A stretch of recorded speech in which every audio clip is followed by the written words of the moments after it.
Padre, del Hijo y del Espíritu Santo. Ven Espíritu Santo, ven entre nosotros, ilumínanos en estos momentos.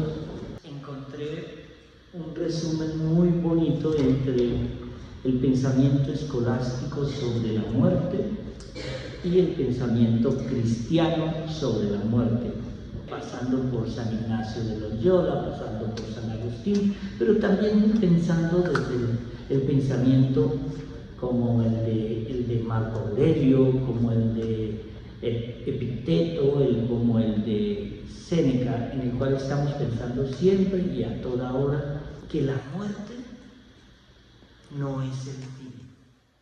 Cuando yo trabajo en Catholic Hospice y veo una familia que es practicante y el asumir la muerte desde el punto de vista cristiano al que no cree se vuelve una angustia brutal. Por eso, hoy tenemos que hacernos varias preguntas. Una, ¿qué hacemos nosotros con nuestro tiempo?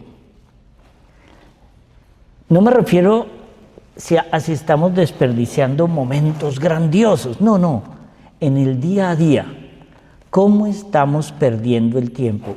Centremos esta charla de hoy en cómo estamos perdiendo los minutos de nuestra vida. Y aquí empieza a hablar no de los grandes desperdicios, sino de esos pequeños minutitos que nosotros pasamos los dejamos pasar de largo. Quiero hablar de ese desperdicio silencioso de nuestro tiempo, el que sucede gota a gota, ese que se nos pasa demasiado. Y ¿sabe qué? Pensemos hoy, los últimos 7 días de nuestra vida, esas 168 horas, ¿cómo las hemos invertido? ¿En qué las hemos invertido? Se nos han ido de esas 168 horas casi 120 en dormir. ¡Wow! Nos quedan 48. Digamos que hemos dormido menos, entonces son 100 horas.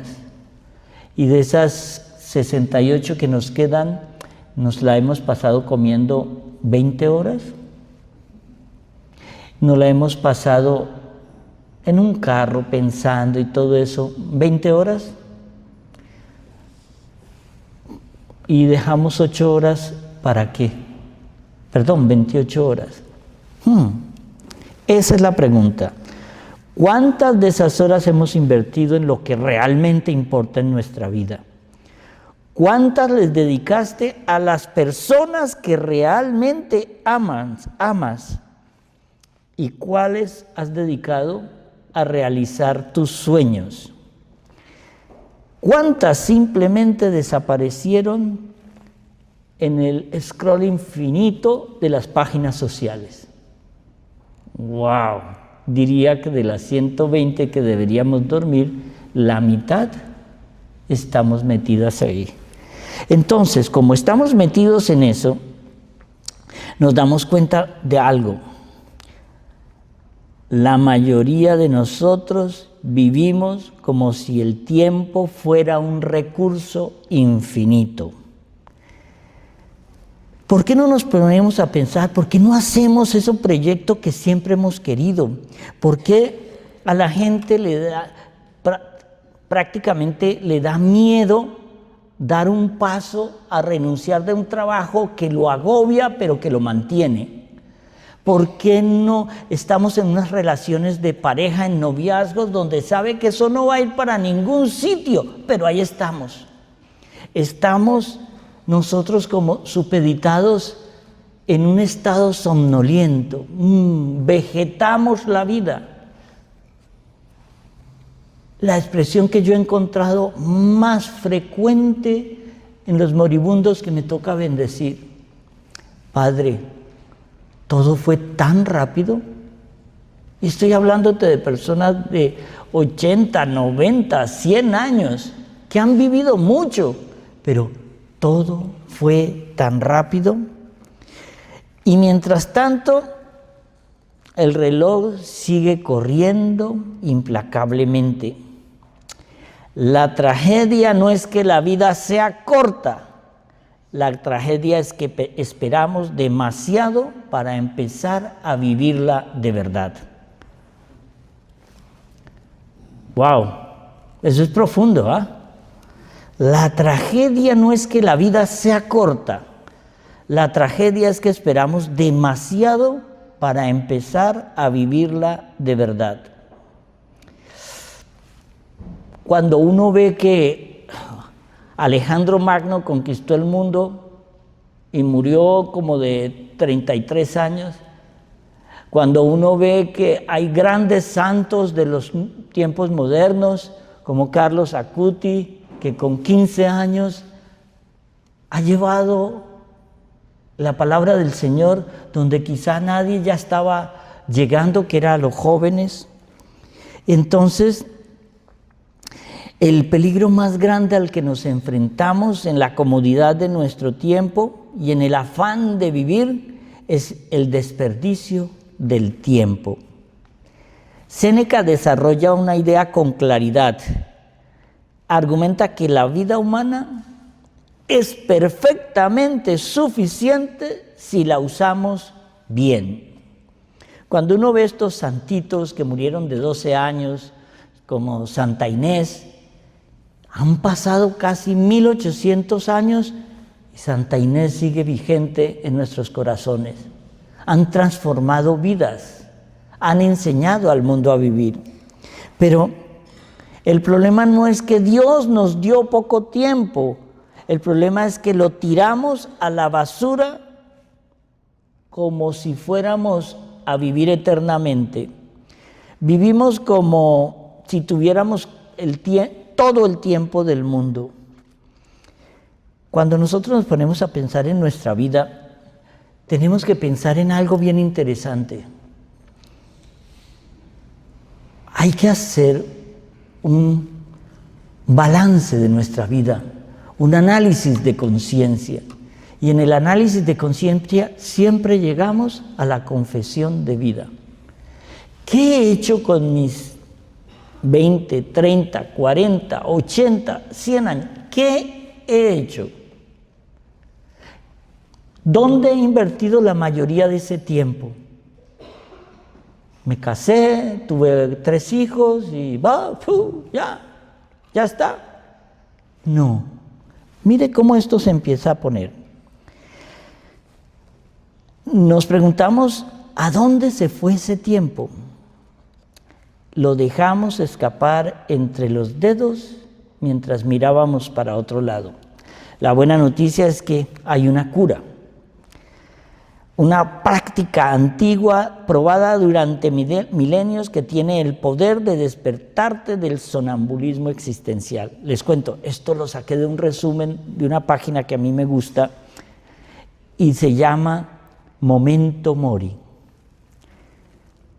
Hoy vamos a aprender a usar el Memento Mori. Cuando exploramos nosotros en el estoicismo, vemos algo bien interesante. Aprendimos a encontrar paz en medio del caos interior. Pero el silencio interior, por hermoso que sea, no es el destino final, es la preparación. No es el hecho de yo estar en eterna contemplación la meta. No, la meta es la eternidad con Jesús, con o sin Él. Pero esa es la meta.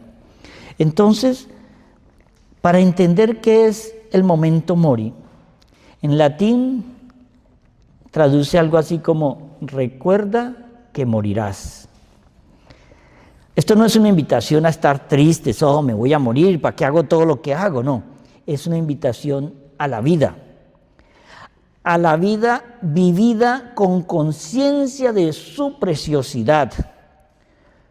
Los sabios de todas las tradiciones, desde los antiguos griegos, los monjes budistas, los trapenses, los monasterios, todo, se han preguntado por eso. Contemplar el final ayuda a caminar recto hoy. Recordar que esta vida se termina hace valorar más nuestro tiempo. La frase del memento mori tiene su origen en la antigua Roma. Mira, esta historia es muy linda. Es fascinante.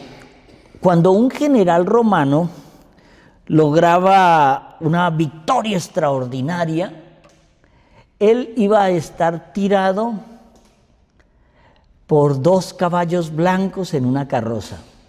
Y él era pintado todo de rojo porque el rojo representaba el éxito de la lucha. Y ese día toda Roma le rendía tributo. Y aquí quiero recalcar esta historia bien para entender algo que nos pasó en el Super Bowl. Dice, cuenta un general romano que lograda la victoria extraordinaria, el Senado podía concederle el honor supremo del triunfo. Era un desfile por las calles de Roma, que entraba desde las afueras y llegaba al templo de Júpiter. Él desfilaba por esa carreta tirada por 4 caballos, 2 en línea, y vestía una toga púrpura con adornos de oro, que solo era reservado a los reyes. Ojo,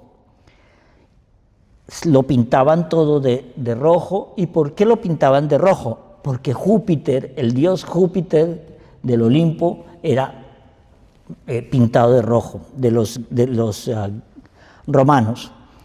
Detrás de él, los soldados marchaban exhibiendo el botín, todo lo que habían saqueado, pero también detrás de ellos todos los esclavos conquistados. Pero era el momento más glorioso que alguien podía experimentar en aquella época. Era como hoy a un atleta que le den la medalla de oro olímpica, era como a un actor que le den el Oscar a la mejor actuación, era como a un cantante que le dieran el Grammy. Era disparado al éxito, a la fama, al lujo, lo endiosaban. ¿Me entienden? Hoy cuando vemos nuestros artistas, estos famositos pegados con mocos, los hemos endiosado. Oh, Taylor Swift. Oh, y las niñas convulsionan y caen al suelo. Cuando veían a Michael Jackson, ¡ah! Cuando veían a los Beatles, que muchos de ustedes fueron de los que gritaron y lloraron cuando vieron a los Beatles. El poder, la adulación, la gloria, todo convergía en esa persona. Los romanos, con su sabiduría práctica, agregaron una tradición bien interesante. Detrás de ese general exitoso, amarrado con cadenas, caminaba un esclavo, alguien que habían conquistado. Y durante todo el desfile, ese esclavo solo repetía memento mori, todo el tiempo.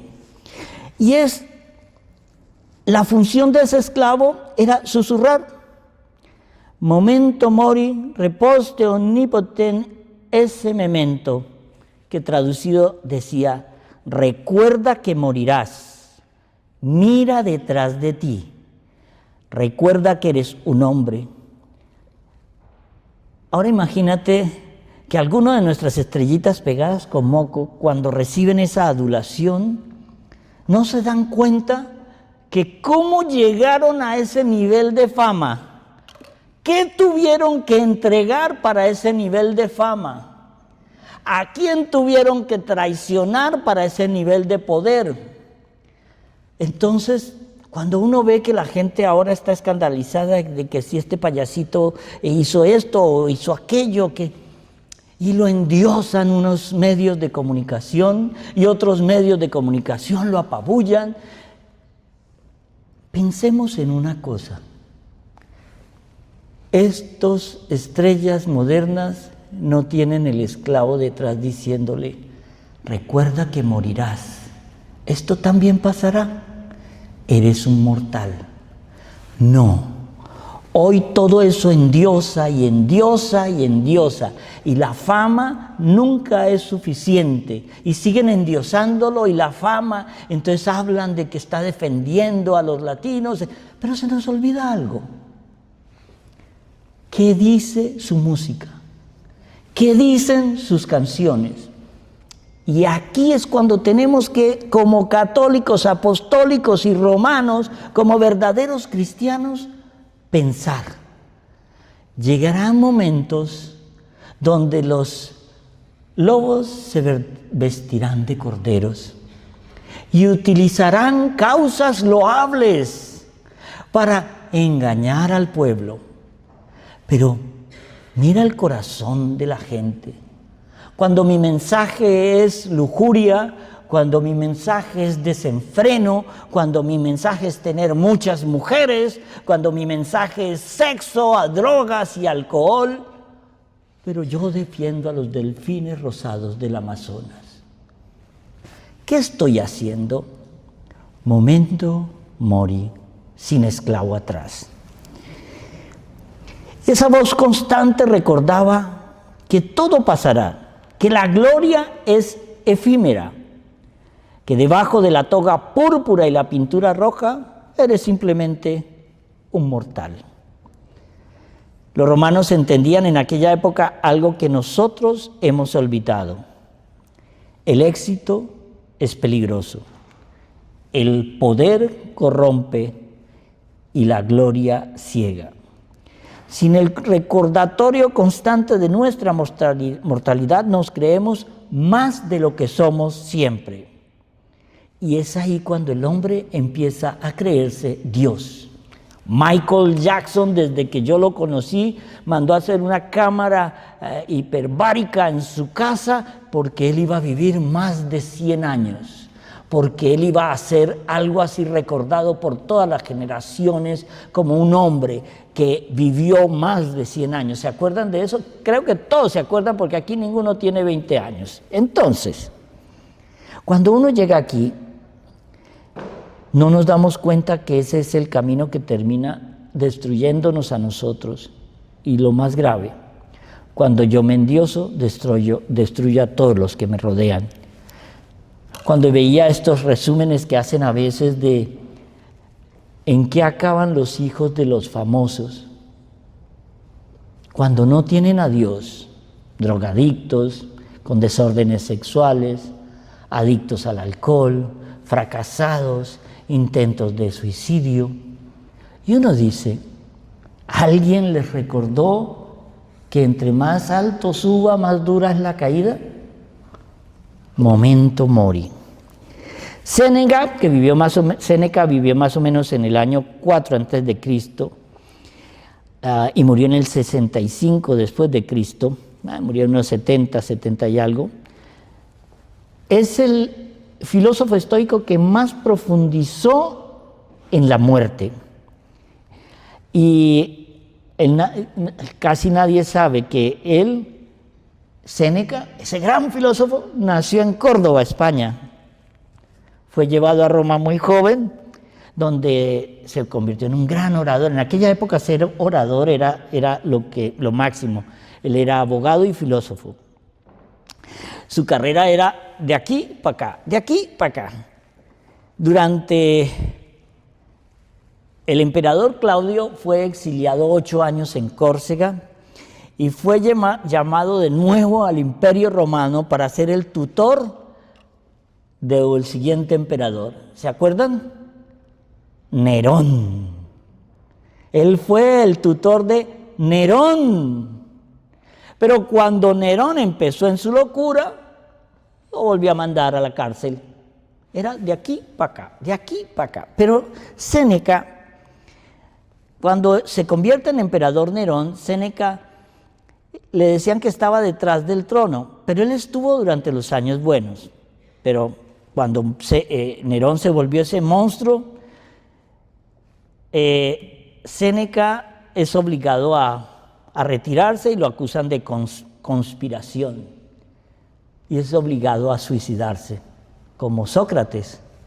Entonces, Tácito describe la muerte de Séneca como él entra a un baño caliente y se corta las venas.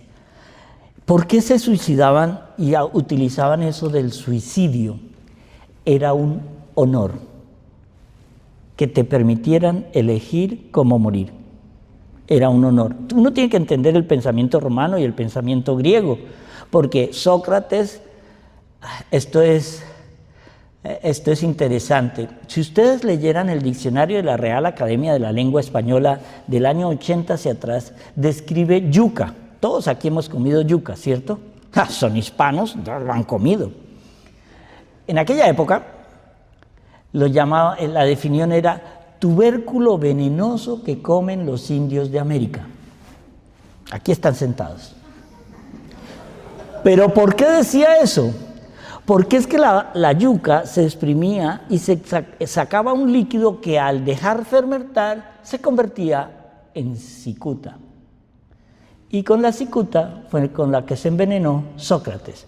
Cierro paréntesis, eso era solamente como cultura general. La muerte, decía Séneca, es la gran igualadora. Mueren los ricos, mueren los pobres, mueren los jóvenes, mueren los viejos, mueren los de piel blanca, mueren los de piel negra. Todo mundo muere. Punto. Pero había un amigo que se llamaba Lucilio, y él le mandaba a Lucilio cartas filosóficas sobre su pensamiento, y escribe que era mejor vivir cada día como si ese día fuese el último día de tu vida. ¿Por qué no le dijiste al ser que amabas, te amo? ¿Por qué no perdonaste la taradez del cuñado o del familiar que tuvo algo malo contigo? Llenarse de rencor cuando ese cuñado y tú, los dos se van a morir. ¿Para qué quedar así? Esto es lo que nos enseña Memento Mori. ¿Para qué pelear? Marco Aurelio, que es uno de los grandes estoicos, fue emperador de Roma del 161 al 180. Y él tuvo guerras constantes. Recordemos que a Marco Antonio se le muere de manera trágica un hijo. Él le tocó vivir la peste negra en Roma, que mató a millones de personas en toda Europa. Y vivió una vida de tragedia brutal, brutal, brutal. Y escribió un libro que se llamaba Las Meditaciones, pero era un diario, no era un libro. Era un diario que él escribía para sí mismo. Y este hombre, que era uno de los mayores pensadores del estoicismo, decía que el memento mori es uno de los temas recurrentes en sus memorias, porque decía que el momento mori te pone a pensar en lo que haces, lo que dices y lo que piensas. ¿Sí ve que hasta ahora no hemos tocado para nada el cristianismo? Es pura filosofía. Pero esta no debe ser una reflexión abstracta. Es cuestionarnos nosotros mismos cada mañana antes de despertar. Preguntas como, ¿qué debería decir hoy? Lo que diría, si fuera la última palabra que la gente va a esperar de mí, ¿qué debería pensar? ¿Cuáles son los pensamientos que me hacen dignos ante Dios? Piensa en todo lo que has conocido, a todos los que han conocido. Piensa en todos los seres queridos que ya han muerto. Y siempre queda esa hambre de, me hubiese gustado pasar una hora más con ese ser querido. Quisiera haberle dicho una vez más, te amo. Pero se nos pasa el tiempo y no lo decimos. Porque, estoy muy ocupada haciendo cosas sin importancia, porque ahora tengo que ver 4 horas de las páginas sociales. El tercer gran estoico es Epicteto. Epicteto, sabían que era un esclavo. Él vivió en el año 50 después de Cristo, y su nombre no es Epicteto, no es un nombre propio. Epicteto significa adquirido, comprado, era un esclavo. Y Epicteto, óyelo bien, nunca escribió nada. Lo que tenemos de él son notas de los estudiantes que él tenía. Y hay un manual o un libro que se llama Sus discursos y sus dichos, que lo escribió Esquiridión. Todo, Epicteto, todo lo volvía como un dicho. Dime con quién andas y no le mires el dentado. ¿Cómo es? Algo así como decía el humorista mexicano. Pero él dejó en uno de esos dichos algo bien interesante y que nos aplica a todos. Cuando beses a tu hijo o a tu esposa, di para ti mismo que estás besando a un mortal. Así, si muere, no te perturbarás tanto. A primera vista puede parecer frío, cruel. ¿Cómo puedes besar a un hijo pensando en la muerte? Epicteto no te está diciendo que no ames, está diciendo todo lo contrario. Intensifica el beso del amor en ese instante. No sabes si va a ser el último.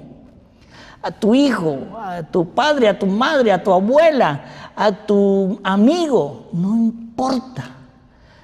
Que cuando esa persona sienta ese beso, sienta tu verdadero amor.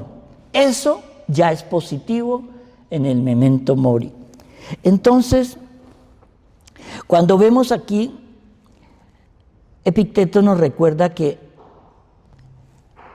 es recordar que la posibilidad de demostrar amor se puede perder porque no, lo llamo mañana o me reúno con él mañana. Mira, sobre todo a las mujeres, cierren Netflix y reúnanse con sus amigas. Si usted no tiene novio, con sus amigas. Si tiene amigos, disfrútelos. Hagan que sienta su amor, porque estamos cambiando 5, 6, 7 horas de páginas sociales por una verdadera relación personal con la otra persona. Entonces, cuando entendemos eso, es cuando entendemos algo bien lindo. Lo fascinante de toda esta filosofía estoica es cómo el cristianismo la adoptó y la puso como práctica cristiana. Le quitó los dioses y puso el Dios. Le quitó el yo y el ego y le puso Dios. Le quitó el pecado y todo lo que puede connotar eso y le puso Dios. El memento mori pasó del mundo pagano al mundo cristiano y se convirtió en la pieza central de la espiritualidad durante todos los primeros siglos del cristianismo. Y hoy que celebramos a Santa Escolástica, lo vamos a entender. Los primeros monjes del desierto, también los llamados padres del desierto, practicaban intensamente la meditación sobre la muerte. San Antonio del Desierto es uno de los padres del misticismo cristiano, aconsejaba: la muerte es un bien cuando se la recibe de todo corazón por el bien de la virtud. Hay una cosa que me impresionó ahorita que estuve en Roma, estuve saludando a unos sacerdotes muy viejos, de 80 para arriba, que ya estaban retirados. Y estuve en sus como oficinas, allá en el Vaticano. Me impresionó algo. Todos tienen una calavera en el escritorio. Todos. Y uno dice, pero ¿y esta vaina tan...? No. Eso me recuerda que un día yo estaré ahí. Eso me recuerda que no importa el nivel que tengas de santidad, te vas a morir. No importa el amor que des, te vas a morir. Y ahí, cuando yo empiezo a pensar en la limitad, en lo finito de la vida, es cuando me empiezo a preocupar por el infinito después de la muerte. Es la finitud de la vida lo que me abre la puerta al infinito. Y ahí los grandes estoicos modernos dicen que ahí los cristianos les vamos ganando, porque los cristianos son los únicos en esta iglesia católica que nos enseñan que la muerte no es el fin, es una puerta. La puerta en la que vamos a recoger todo lo que hicimos, pensamos y dijimos y pasamos al nivel de donde queremos estar por toda la eternidad. Eso es la mayor enseñanza del Memento Mori.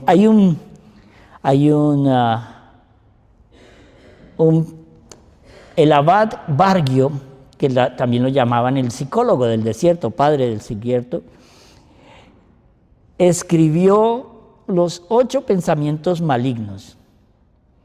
Y él decía: recuerda siempre tu muerte y no pecarás. La lógica es simple. La mayoría de los pecados vienen por el olvido de mi vida mortal. ¿Por qué? Bueno, el Señor me va a perdonar, Él sabe que yo soy así, tengo estos defectos. Ojo con esa palabra de yo soy así y así me tienen que aguantar, porque eso es lo que nos incita el demonio. No, yo soy así, pero tengo que cambiar. Es a lo que llamamos metanoia. Metanoia, yo tengo que cambiar mi pensamiento para cambiar mi acción y eso cambiará mi final. Eso es lo que nos invita a esto. Hoy por hoy codiciamos riquezas que nunca nos vamos a llevar. El Papa Francisco decía que él no había visto nunca un funeral con el carro del trasteo detrás del muerto. Nunca. Una de las cosas que he emprendido durante todos estos años de tanta muerte que me ha tocado asistir por ser capellán de Catholic Hospice es lo que pasa instantes después de que te mueres. Tu ropa, la mayoría va a terminar en el basurero.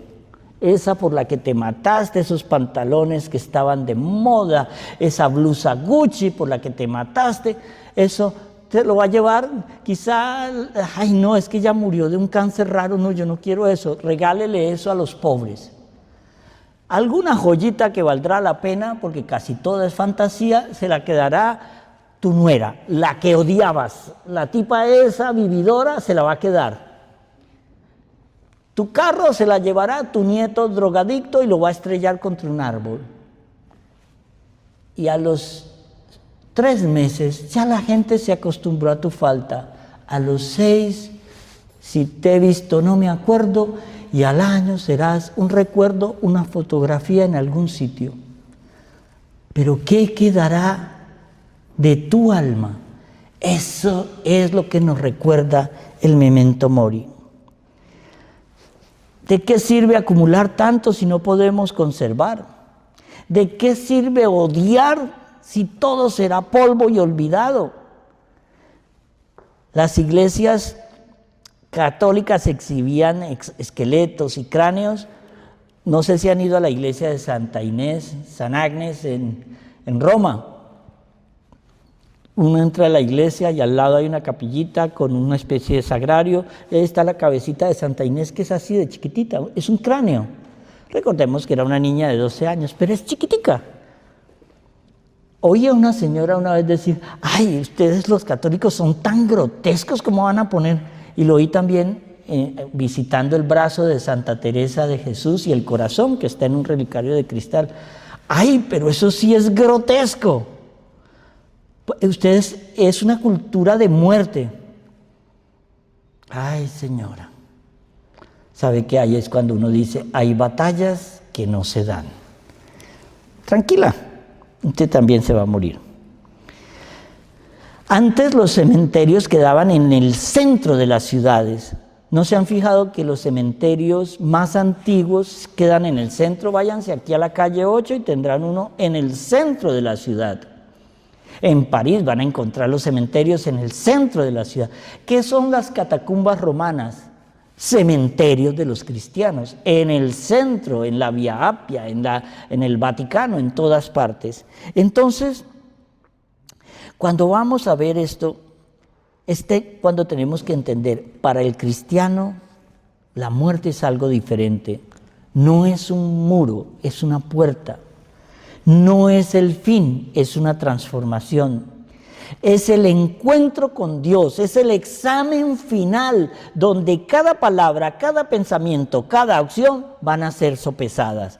Cuando yo pienso así, cuando sé que mi vida puede acabar en el siguiente instante, entonces trato de no pecar y trato de conseguir el perdón del Señor.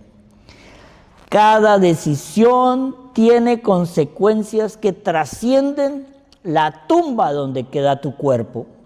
San Ignacio de Loyola, el fundador de los jesuitas, era tan importante que incorporó en los ejercicios espirituales el memento mori.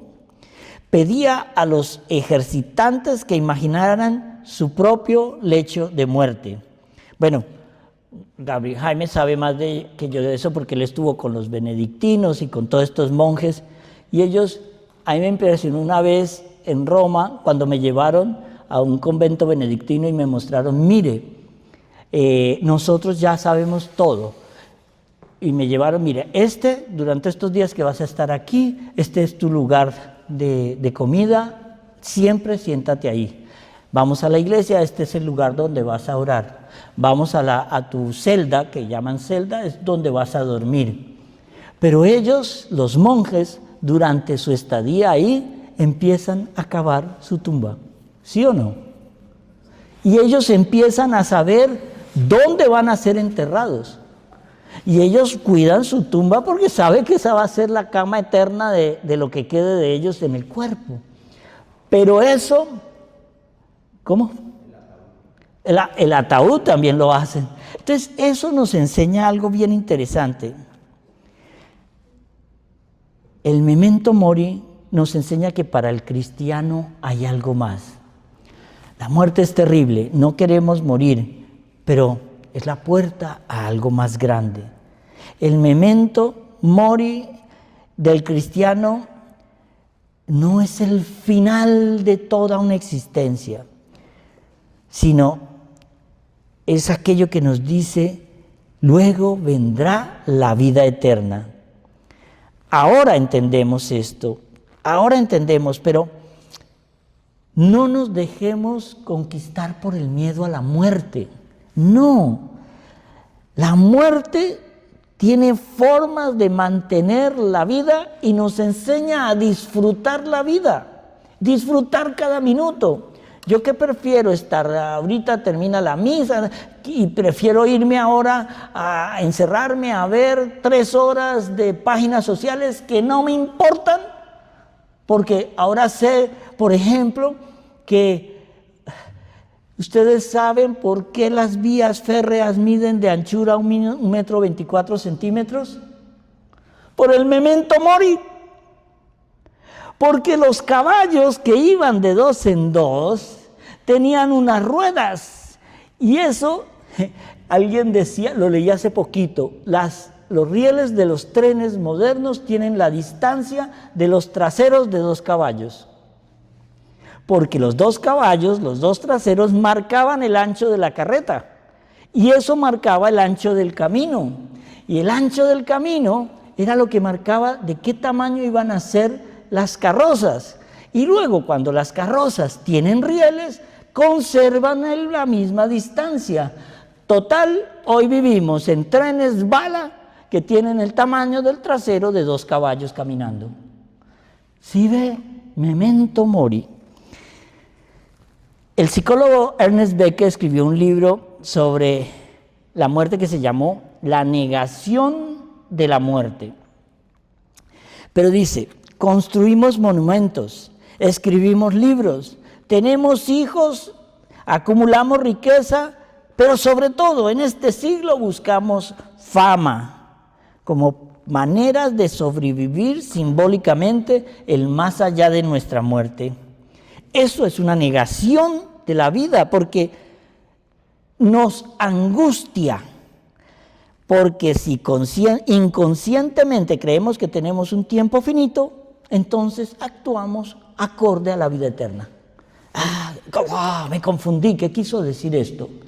Yo dimensiono mi vida eterna en la dimensión en que me doy cuenta que es en este tiempo finito donde yo puedo manejar mi eternidad.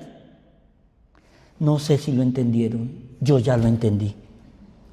Entonces, yo trato de explicarlo, porque el momento finito le da dimensión a la calidad de vida que quiero vivir para ganar la vida eterna infinitamente.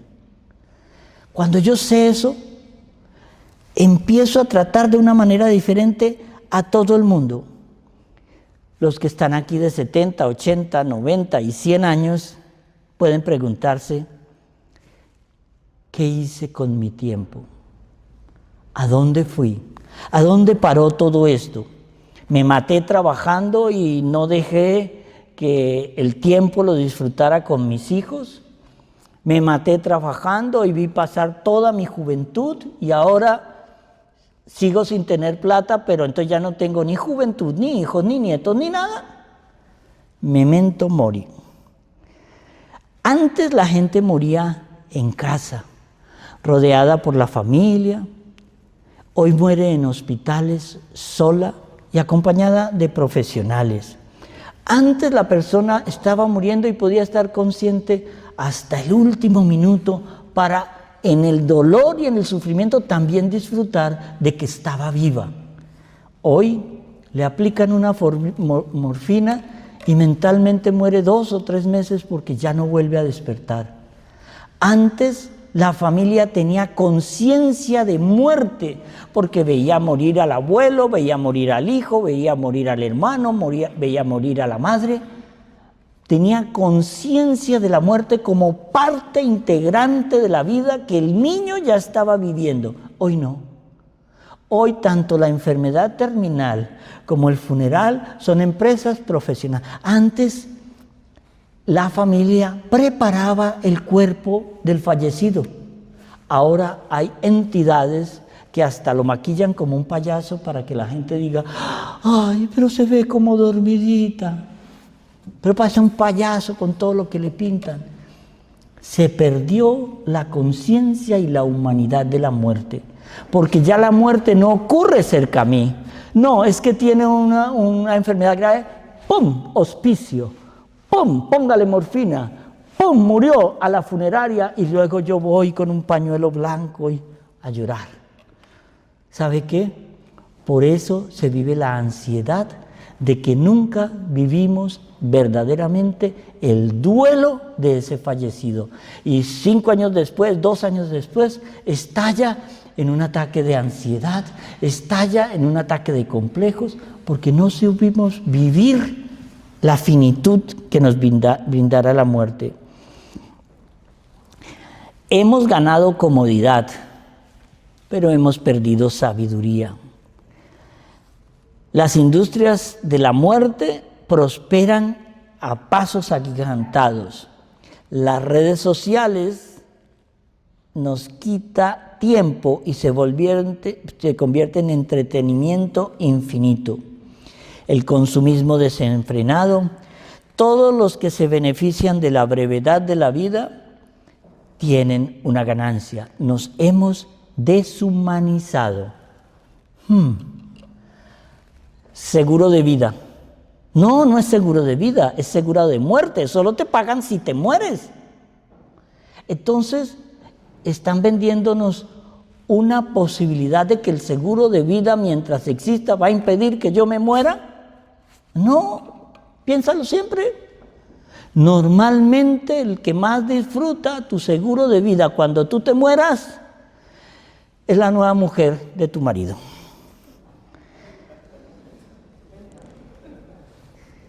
Y tenemos una conciencia en la que tenemos que pensar.